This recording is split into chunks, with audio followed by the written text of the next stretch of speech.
Hello and welcome to the Virtual Lawyer Handle. We are taking off from what we stopped yesterday. Yesterday we discussed the legal landscape regarding termination of contracts. So we're going to start from there itself. Just to give a little bit of a recap as to what we discussed yesterday.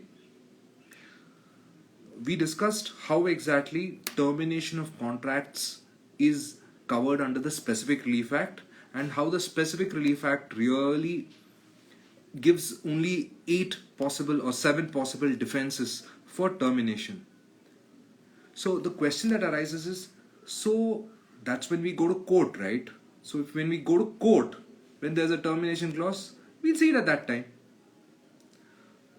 How is it a big deal here? How is it going to make a difference how I draft the termination clause? Well, the answer to that is, it makes a huge difference how you draft your termination clause, because when you're starting the contract itself, you should know what consequences flow from termination. You should be able to prepare for it, because contracts, once you enter into and once you want to extricate yourself out of it, there are consequences. There could be a damage claim that may arise out of your attempt to terminate. There could be 101 other things, and how you should terminate a contract. All of these aspects really require you to think about how to draft a termination clause. So, to start, termination clauses are basically of two types. One is termination simpliciter, which is basically, you just have a termination clause, and the termination clause says that yes, both parties or either of the parties can terminate the contract, provided they give each other reasonable notice period of 1 month or whatever time period, and you will provide for that in the contract itself. So that is a termination simpliciter. Then there is termination for material breach. Let's again go back into termination simpliciter and let's see as to how termination simpliciter actually will operate. Now, in what kind of situations would you want a termination simpliciter clause? See, if it's a simple contract where you are entering into a contract for, going back to yesterday's example, if you're entering into a contract to buy milk, you will have a contract with your dudwala where you will just say, okay, give me milk, and if I don't want milk from tomorrow, then fine, don't give me milk. So that's a simple clause. Now let's take the same example, assuming that the dudwala has started a dairy. He has bought 7 buffaloes, thinking that you're going to consume an enormous quantity of milk, and you put it in the contract that I'm going to consume 10 liters of milk or 20 liters of milk a day, and you put that clause, and on the basis of which he has invested crores of rupees or lakhs of rupees or whatever it is, and and the termination clause says either party can terminate without any problem. Now just imagine the situation. One party who has invested a lot and the other party really doesn't have much to lose. So if you have a simpliciter termination clause, the party who loses is the party who's more invested in the contract. So therefore, in these kind of situations, what do you do? That's something you need to really think about. Now, you need to plan contingencies around it. Another problem with a contract with a termination clause with a notice period is it's a determinable contract, and you have agreed to this particular clause saying that I want to terminate with 30 days notice. So you cannot seek specific performance. You cannot say, no, please enforce it. Because going back to yesterday's discussion on section 14, so if there's a termination clause, then it's a determinable contract, and such contracts are not enforceable under section 14. So therefore, straight up you lose. So in these kind of situations, you need to really think, and you need to have a kind of a backup. So people make kind of hybrid clauses. So there are 2 types of hybrid clauses which are possible. I mean, in a given situation, depending on facts of the case, you can evolve it into broader types and you can bring subcategories around it. But just to give you some perspective, you can just have two possibilities of a hybrid termination simpliciter clauses. So what are these 2? One is you can have termination with a lock-in period. Now this is very common in leases. So what you do in a lease is you will enter into a lease for say 10 years. In that you will say 5 years though you have absolutely no right to terminate. After 5 years you can terminate, but within the 5 years if you choose to terminate, then you will have to pay me rent for the entire 5 years. So 5 years is your lock-in period. You're locked in. For those who would remember Kaun Banega Crorepati, same concept, just freezing in on that particular period, just locked that particular period. Now, in these kind of situations, when you put that kind of a clause, what it does is it deters the other party from just terminating the contract without any genuine reason.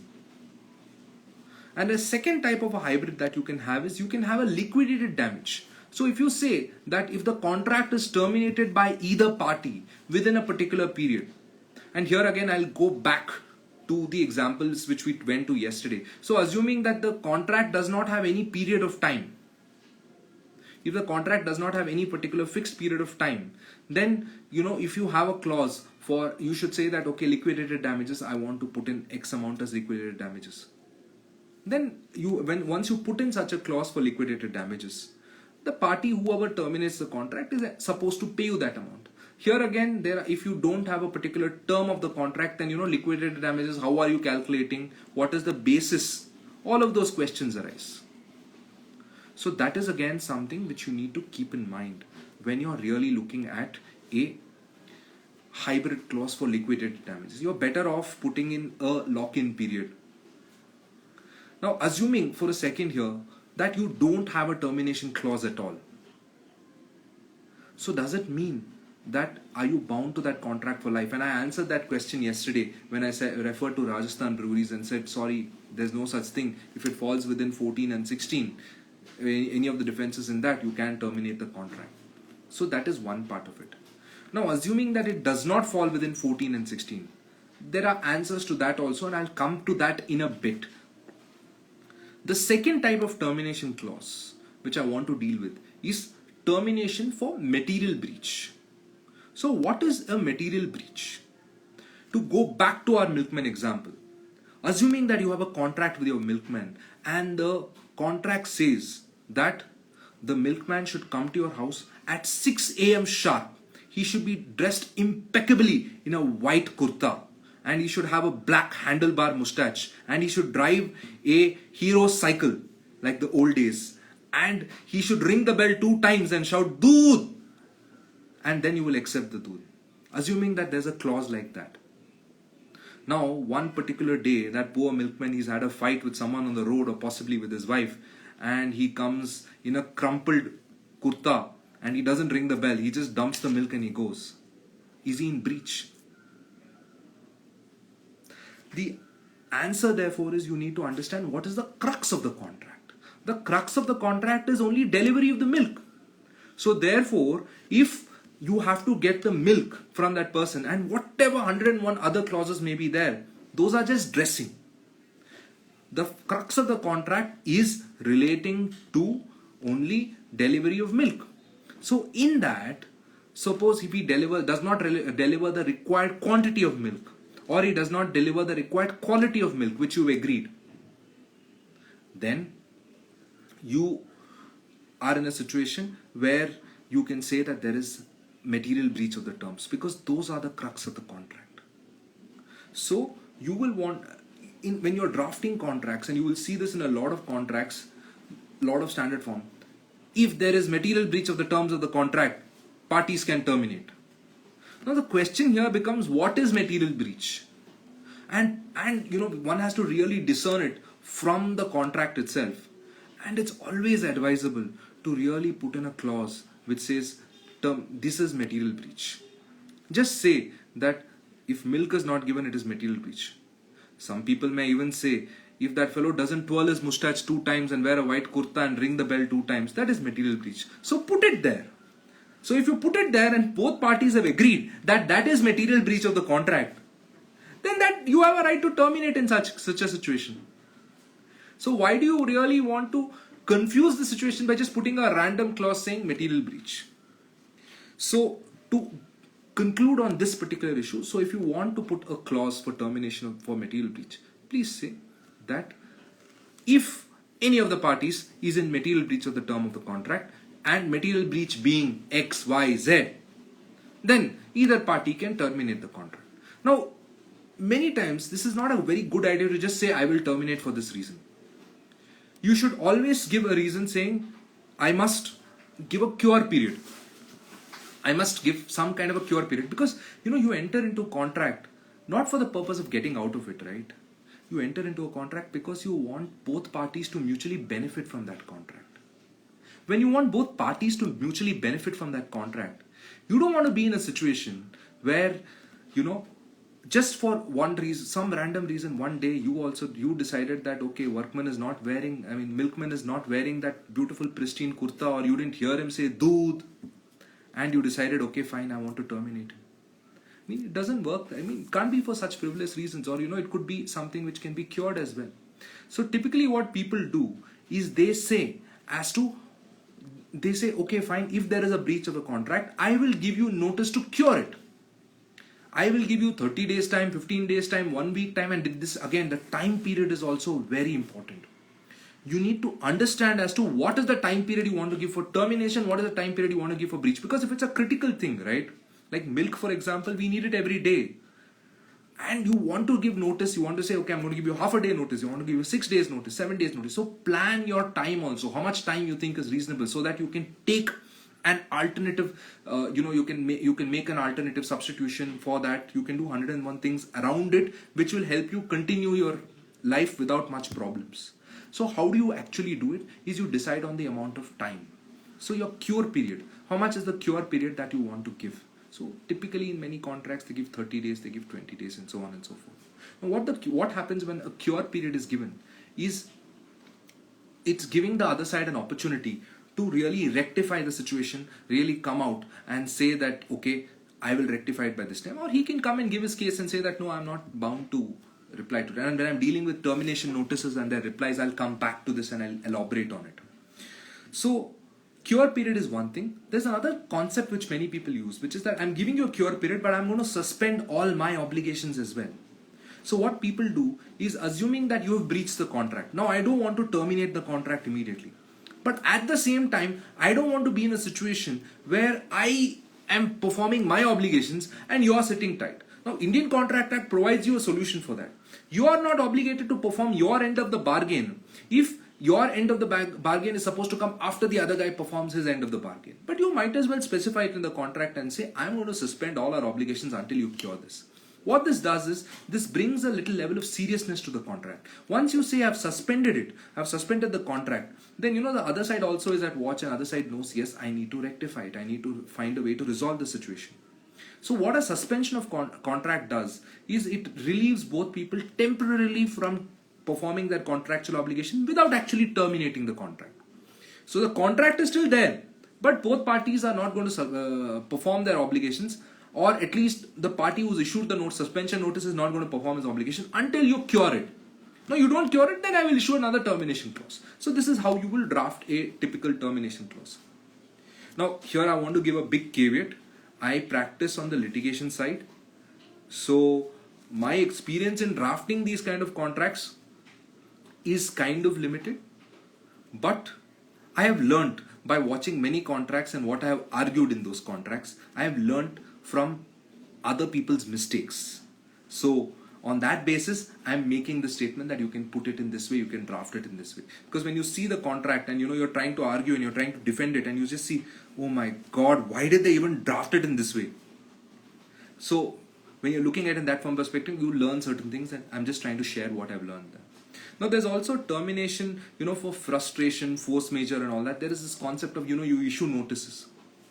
So here again, you need to bear in mind that and I'm sure force majeure has been done to death by the endless number of seminars and webinars on that topic. So I am not going to get into the merits of it. I am just going to say, please know what is that one thing in your contract which is going to prevent you from performing your obligation. No. And what can you do to help prevent that situation? Keep all of these things in mind, and then you draft your force majeure clause. Don't blindly adopt a standard draft.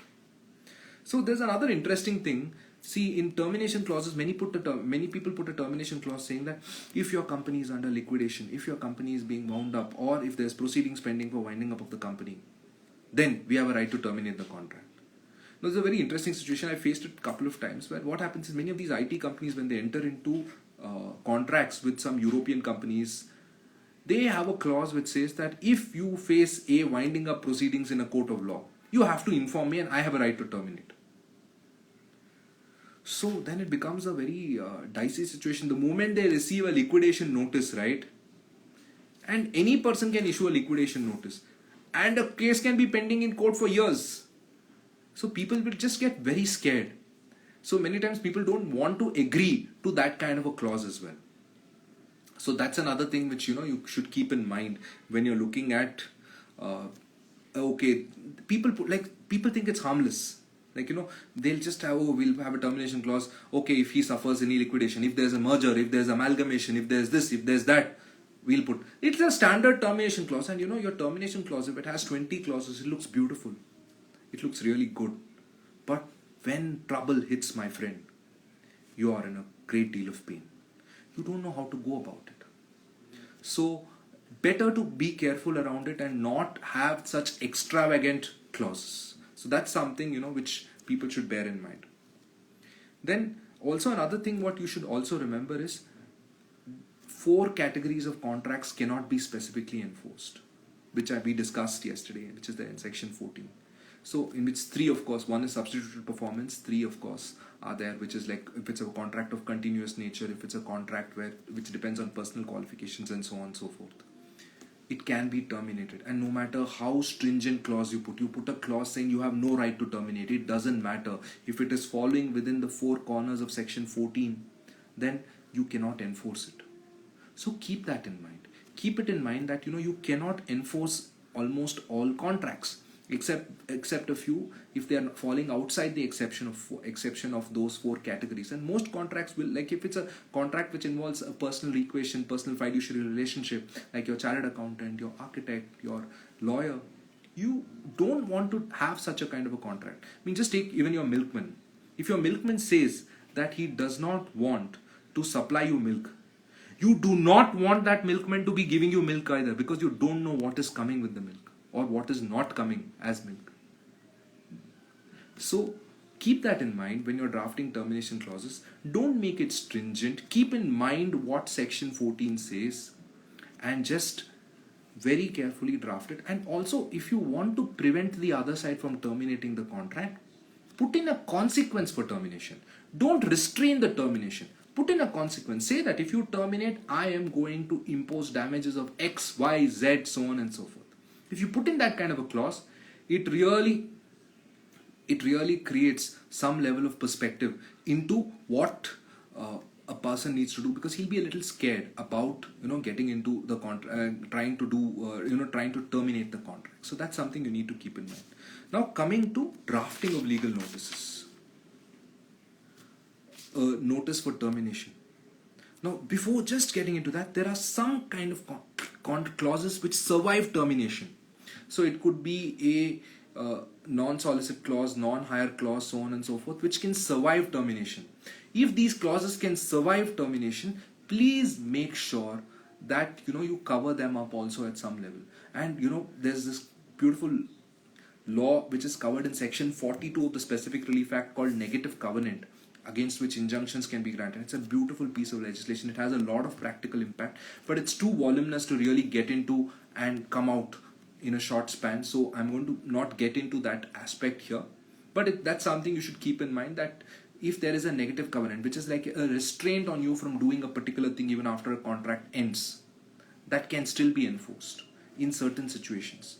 So not to get more into that, but that's basically something you need to know. Then another thing, when you're drafting termination notices, please first thing look at the termination clause. Because I will tell you, I have seen some lawyers, they will draft a termination notice. They will say, we are terminating the contract. They will not look at which clause, where, how does the contract clause really function, what are the consequences of such a termination, nothing. They just issue a notice. They shoot first and count the dead bodies later. So that's not really a good way to go about. Please read the termination clause. And if there are two options available to you, one is termination for breach and termination simpliciter. If you want to get out of the contract, just choose termination simpliciter. Just say, I want to terminate the contract and I want to move on. I'm giving you 30 days notice and then move on. Don't try to say, you committed this fraud, you did this, you did that, that's why I'm terminating. Don't put in all that language. Just say, this is without prejudice to my rights and contentions regarding any breach that you may have committed. I reserve my liberty to agitate them if necessary. Just put it at that and leave it at that. But the moment you say it's termination for breach, automatically the other side says, I have not breached the contract, and he can sue you and say that restrain him from terminating. But if it's a termination simpliciter, then he cannot restrain you. He cannot even claim damages. So therefore, please always keep in mind that if there is termination simpliciter available, just use termination simpliciter. Do not use termination for breach. Now, if it is termination for breach, please do give an opportunity to remedy the breach and then promptly thereafter say that he has not remedied the breach. Now here, if you are a person who's received a termination notice for breach, then please, if you don't reply to the cure notice, then there is a presumption that yes, you are in breach. So please reply to the cure notice and say, I have not committed any breach, everything is your fault, or something like that. Reply to that effect. If you don't reply, it becomes very difficult for you tomorrow to prove it in court that this person has done it in this way. And always remember one thing, your termination notice is your story. You cannot improve it any further in court. You can add a few details if you are a little brief, but you cannot change the story. Because that is the reason why you have terminated. If it's termination for breach, please indicate which clause of the contract has been breached, why has it been breached, for what reason, when did you give him the cure period, why has he not satisfied the cure period, and then invoke the termination clause and say that I am no longer bound by this contract and you have to pay me XXX as damages. So put the clause in that way. When you're drafting it, make sure you mention I'm terminating, I want damages because you have terminated. Now, the next question is, when do you issue a termination notice? Many people, they wait. They're like, things will get sorted. No, we'll just wait and see. Things may get sorted, so on and so forth. They'll just wait for some time. My experience is that, of course, it depends on, examine what will happen when you issue the termination notice. If you issue a termination notice, you think that fellow is going to remain silent, then issue it first. If you think he's going to come and point out 10 different breaches of yours, then first thing you need to do is you need to say that you need to prepare your case. You know that he's going to come and say, you did this, that's why I didn't do this. So start preparing your case and say, I didn't do this, Baba, I did it for some other reason, or some story. Build a story around it, and your client will come up with 10 different versions if you ask him to be creative. But what is nearer to the truth, please use that. So find what is your version, put it out there, try to really make out a case for saying that there is no breach on your part, and then if you want, you issue another notice for termination. So you keep pointing out the fact that he's able to he's the person who's done the breach, and then I'm going to come back and I'm going to I tried my best to work around it, but I'm not able to do it, and therefore I'm terminating. Now if you want to allege frustration, force majeure, you have to bring it again within the facts and circumstances of that particular situation, or at least give enough leeway to bring your case around it. Now here again, one other thing which I want to say is, okay, there's a person who's breached the contract, or according to you is showing intention of breaching the contract. Now he's supposed to comply with the terms of the contract in say 2021. He tells you today itself, bhai, I am not going to be able to do it, sorry. So what if he tells you today itself, then should you wait till he doesn't perform his contract? No, you have the option. The law is very clear. You have the option to wait till he doesn't perform, and then you also have the option to terminate the contract at that time, or the better option is always to terminate the moment you come to know. It's called an anticipatory breach. He has committed an anticipatory breach of the contract because he has told me that I don't want to do it. Therefore, he has terminated the contract unlawfully and pay me damages. This you will do if you are sure that your case comes within the four corners of section 14. That is, these are contracts which are not specifically enforceable. Then you will just come within that and you will just say that please ensure that he does it. Here again, there's a very important concept that you need to remember. This is called waiver. Doctrine of waiver. Now, assuming that I have breached the contract, I have entered into a contract, I have breached the particular term. You keep quiet. You are like, Acha ladka, we will see what happens later. We'll wait and see. Assuming you say that. Now the question is, can you then, 2 years later just say that, oh, you terminated you breached the contract on that particular day, therefore I'm terminating the contract. You can't do that, because afterwards, if you have accepted his performance of the contract in other ways, then there is an acceptance. Assuming that, going back to our milkman's example, assuming that the milkman starts coming in yellow kurta or blue kurta and you have no problem with it, he starts supplying you cow's milk instead of buffalo's milk, you have no problem with it, you start accepting it and you start paying him money for whatever. That means the contract to that extent is being varied, and that's varied by, even though it may not be in writing, by a concept of waiver and acceptance of an alternative obligation by that person. You have accepted it. So he will come back and say, why did you accept it? So it's very important for you to remember that you need to say that the doctrine of waiver is there, and if I've accepted performance, you can put that clause, in fact, even in your contract, saying that merely because I have accepted a breach of the contract earlier doesn't mean that it is condoned. I am entitled to claim damages in respect of it. You can put a clause somewhere around that language in your contract, or you can issue a letter saying that although you did not come in white kurta today, you came in yellow, I am accepting the milk because I'm a good boy or I'm a good girl, and you can just say that I will, but next time if you do it, I will terminate. If you say next time you do it, I will terminate, that means that okay, fine, you've forgiven this particular thing. Or if you say, I am reserving my right to terminate, but I'm accepting it for the time being, then you're somewhere at level, you're just saying that, yes, I'm reserving my right to some extent.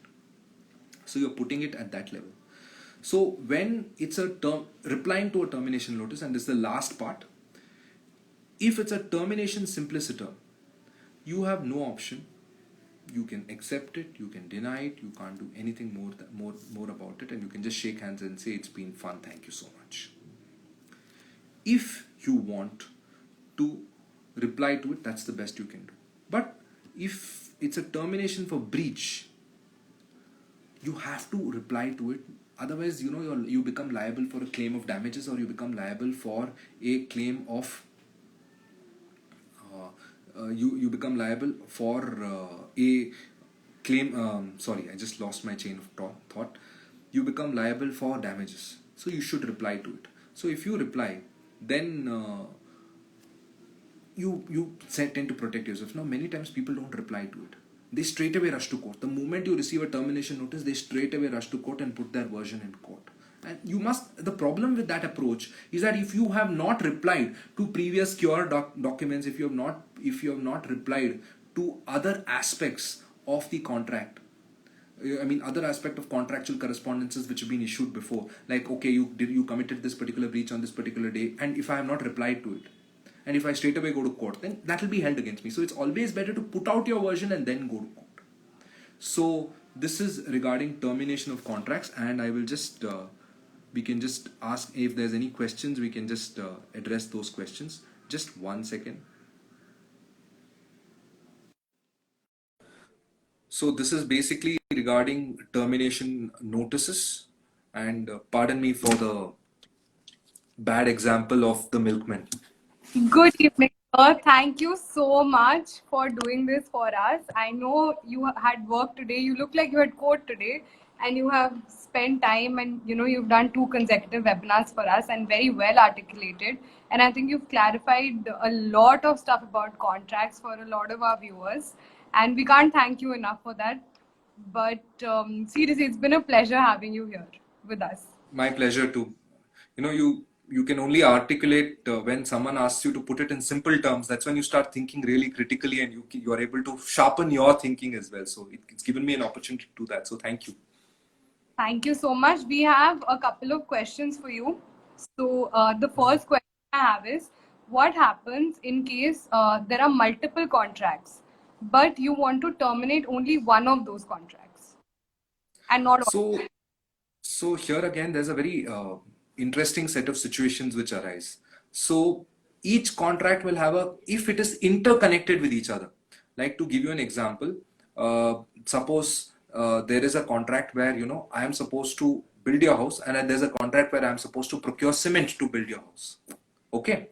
So in such a situation, what happens is, if you issue termination notice in one, then I cannot perform the other one. So if it is not interconnected at that level, it is possible to terminate.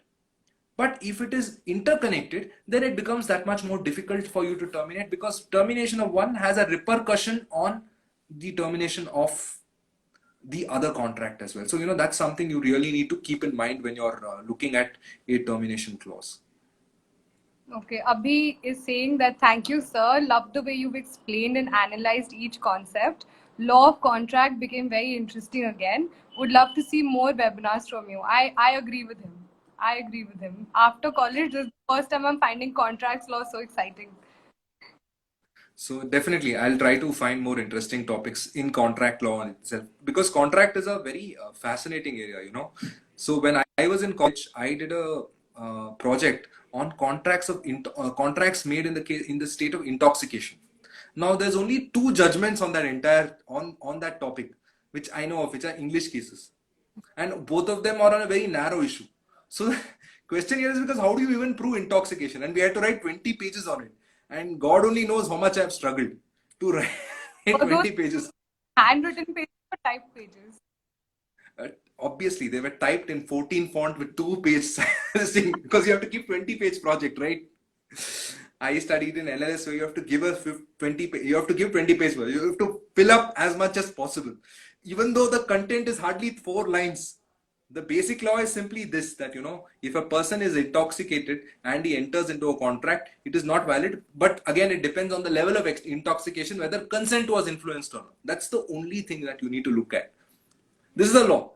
So I have expanded it for 20 pages. So, that's when I realized that, I can do well in litigation. Definitely. And I have a similar question to the question I just asked you. So, like you spoke about contracts. Now, what if there is termination of a contract which affects a third party, which is not a party to the contract? Okay, so here I give you an example. This arises in a very particular set of fact matters. So, assuming that I have entered into a contract with you to lease your house. Okay, so what you do is you enter into a contract with another person for leasing that house. I've entered into an agreement saying I will enter into a lease. I will come the moment Corona is over. I will come and enter into a contract with you.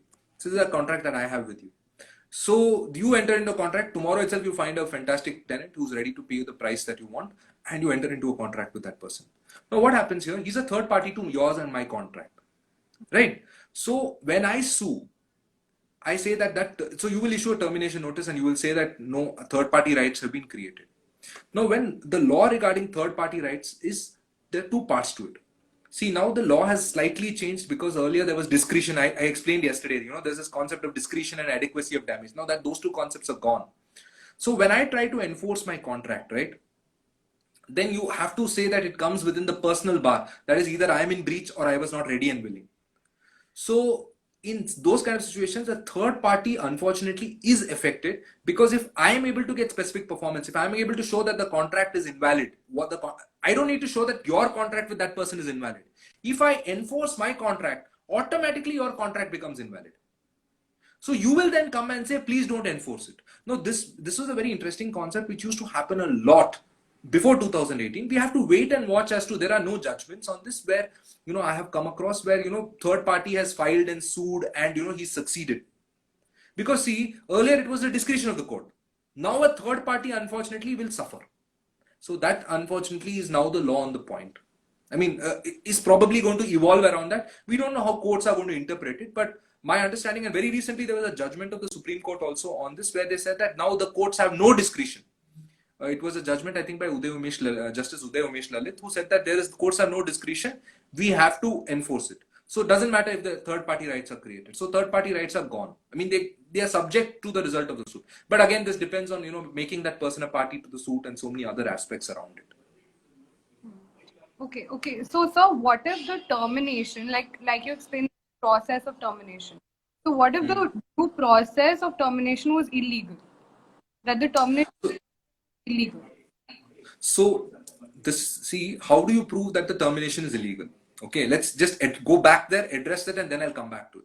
So how do you prove that the termination is illegal? Is you say, see, if it's a termination simpliciter, that doesn't arise. Termination is illegal if there is no breach on my part, which has resulted in you failing to perform your obligations. So if there's no breach, but you've alleged breach on my part, and on that basis you're seeking a termination, that termination is illegal because it is in violation of the contract. So once the termination is illegal, automatically the court will give you a direction saying comply with the terms of the contract. Don't mess around with it. This is a valid contract. Comply with the terms. So when we seek a declaration, see this again, there's section 34 of the Specific Relief Act which deals with declaration. So you will seek a declaration that the termination of contract is illegal. When you seek such a declaration that the termination is illegal, the court will go into it and see, as per the contract between the parties, how it had to work. Has it been done as per that? If it is done as per that, it's not illegal. And second thing is whether it is falling within the 7 defenses which we discussed. Right. Section 14 and section 16. If it's falling within that, then you are not entitled to hold that the termination is illegal. But if the termination is held to be illegal, you have 2 options.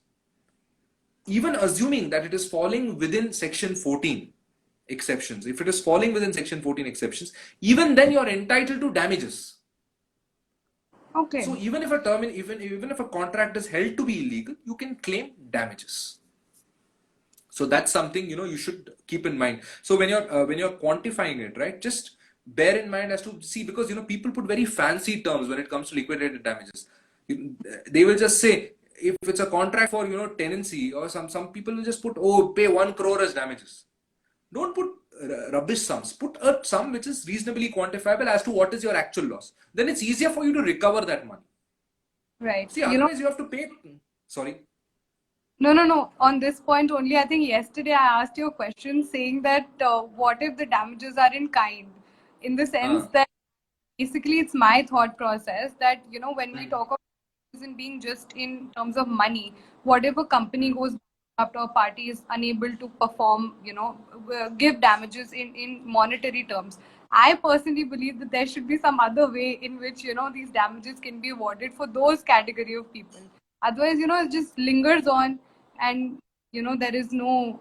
Of course, you corrected me yesterday saying that damages can only be awarded in terms of monetary benefits. But yeah, that was So something. if you have assets, then those assets can be sold in the process of execution, and you can get the money out of it.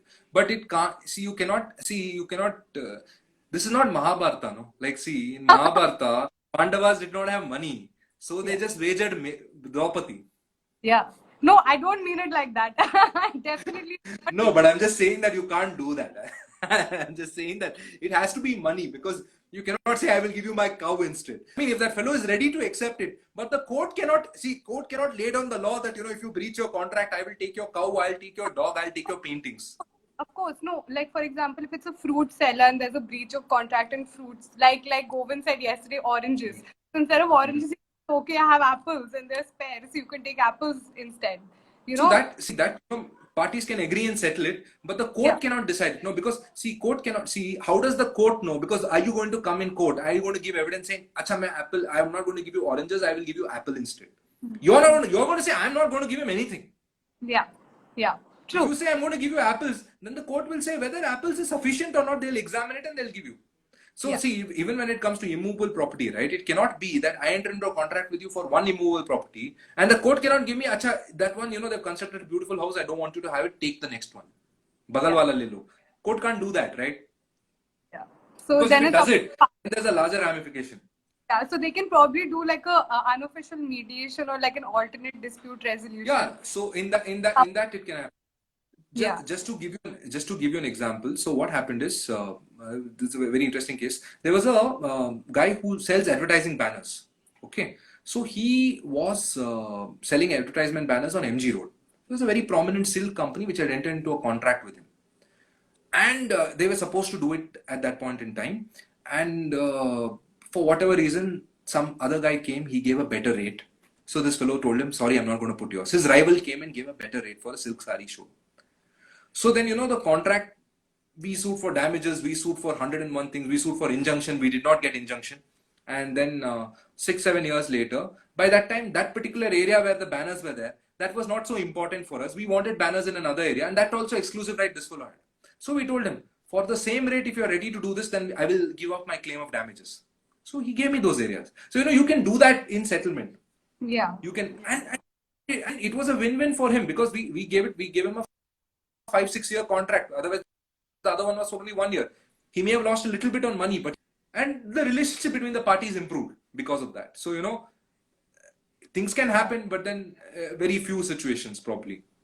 Because I'm inherently biased towards mediation and alternate dispute resolution. That's the problem. So everywhere I try to look for solutions in that aspect. No, that's a very good thing. So see, the biggest thing here, right, is that how you succeed in mediation is you really have to go deep and see, because people have stances. They have created a viewpoint for themselves. So when they're coming from that viewpoint, it's very difficult for you to, because as a lawyer, I'll ask you, what do you want? He'll say, I want him to pay. So then you have to step back and you have to ask, what do you really want? So then he'll say, no, I just want this much, he'll say. But what a mediator will ask, what do you really want, Raja Beta? They'll ask. And then they ask that, all things come out. And then the real intention of parties come out, and then you can figure out. You can say, acha, if not this, can you give me this at least? Something, people will soften their stands. And that's a way. Huh? Sorry? So they'll soften their stands and they'll just come out. And there is people do a lot of those things, and opportunities are going to increase for that.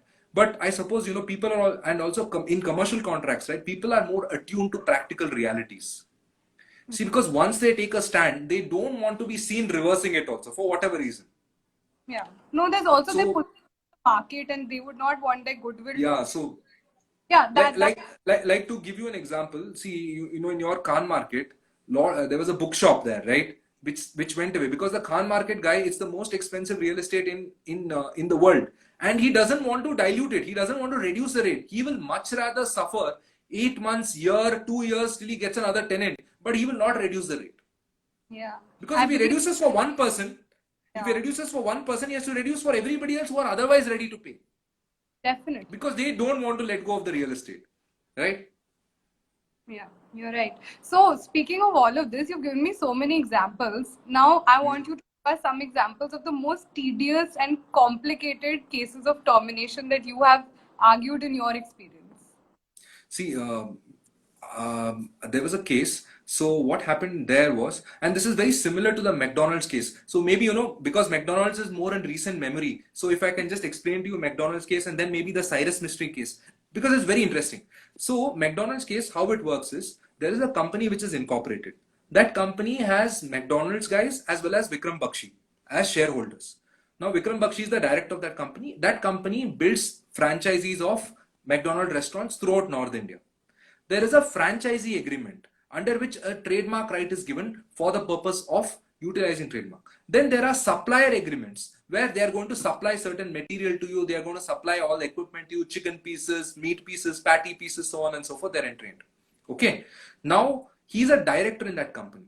Now that company has a clause where they can buy out that fellow at a particular valuation.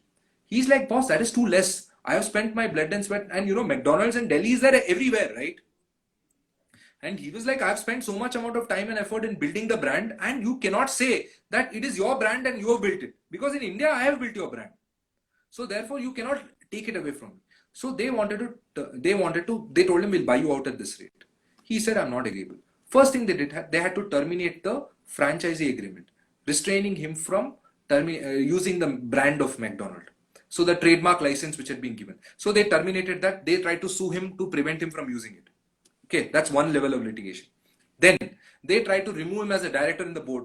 So termination of directorship, against which he went to CLB.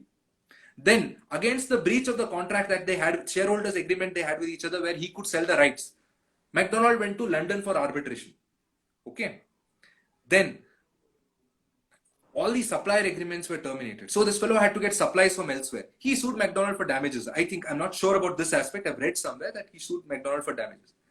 So just see, one relationship between the parties, mixed around 4 or 5 contracts, and there were so many litigations.